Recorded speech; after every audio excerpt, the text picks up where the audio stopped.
I'm having some issues here with my onions. The tops are falling over on probably about, I don't know, maybe it's only about 10-15% of them right now.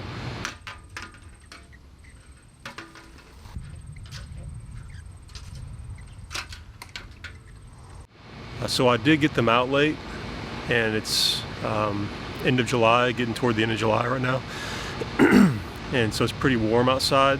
We've also had a lot of rain, and then also we're just at this place where I'm still dealing with these moles or voles. I don't know for sure which one, maybe it's both. I found dead moles and dead voles on the property. And then we also have chipmunks that are fooling around out here, but none of the rodents are eating anything. There's just disruption. Also, I've not really been fertilizing them like I should be. They need more nitrogen.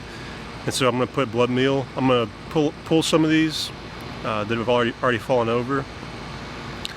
Some of them, the stem or the what is that called? The green. It's still looking pretty stout.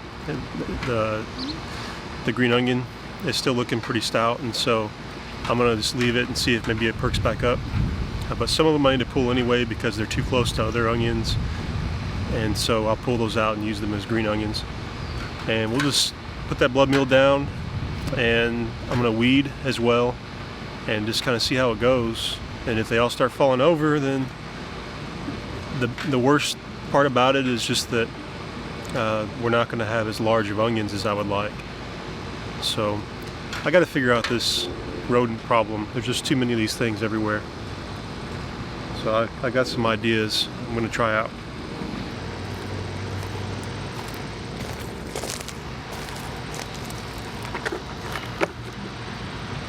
Got some here I pulled out already. And they're ready to go. I'm just going to keep on weeding and pulling these as I go.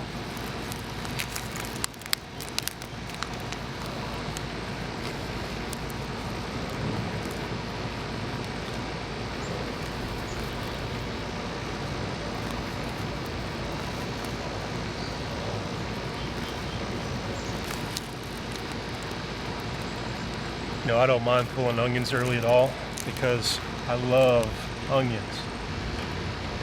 Some onions I don't love so much, like those Spanish onions. I'll eat them, especially on a hot dog or something like that.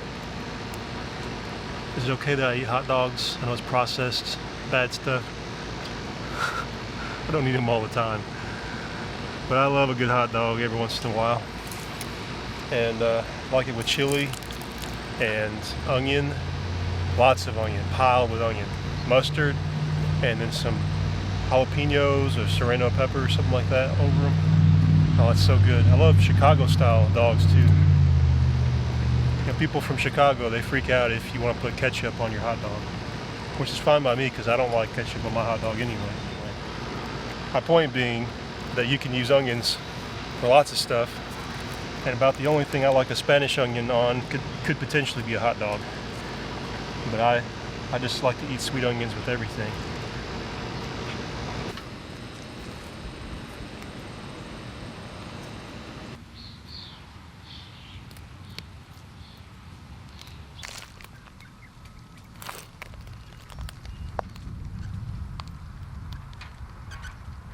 Okay, so I have the organic blood meal here. This is from Burpee, and you can find this just at any of your box stores, big box stores. I think maybe not this brand, but there's different brands out there that are quality. And I definitely do prefer to use the organic stuff.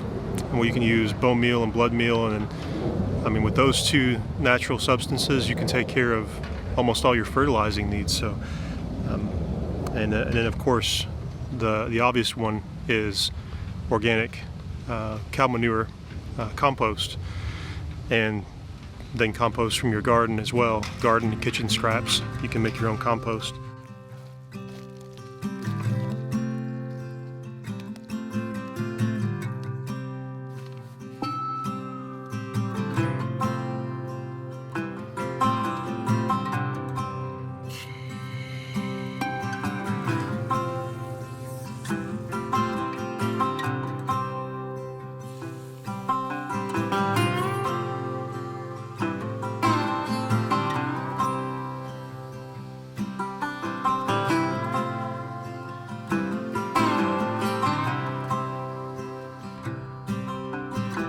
It's always so relaxing just watching the garden. And we've got the feeders up too, so the birds are coming in. Butterflies flying around. Caterpillars. Some of those are good caterpillars and some of them not so good.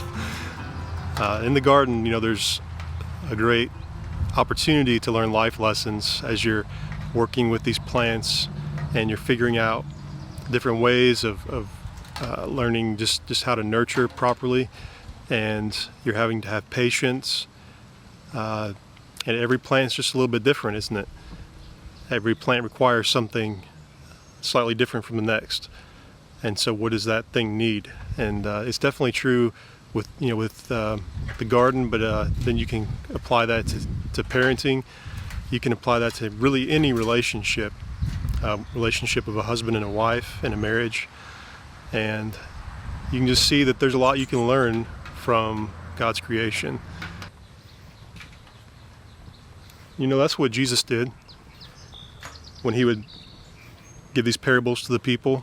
He would often do it with agricultural references, and it's just so telling that our Creator used the creation to teach us about ourselves. These wildflowers are just coming in beautifully as well. I'll tell you what about patience. At first, these wildflowers, they just look like a big mess. It just looks like a bunch of wild weeds, which I guess they kind of are. But then they all of a sudden start budding, and then they bloom, and they're just going to get more beautiful from here until the end of the season. Love these things. And they're drawing in all kinds of beneficial insects, which is great. Well, that's all I have for you today. Just a few things here in the garden, messing with these onions and just enjoying being outside, and I hope that it's enjoyable for you. If you don't mind, to just subscribe to the channel and follow what we're doing. We always have a lot more going on. Pretty soon here I'm going to be releasing some videos on just food preparation, and that'll include things like pickling cucumbers and preserving, but also just general preparation, even if you don't have a big enough garden to maybe prepare long term, 6 months out, a year out. There's other ways that you can do that, and that's what we try to do, is have enough preparations to go forward, even in addition to our garden. Though I hope someday, maybe even as much as 90% or more could even come from the garden, in combination with hunting and having animals like meat chickens and stuff. So anyway, hope you have a good day, and I'll see you soon.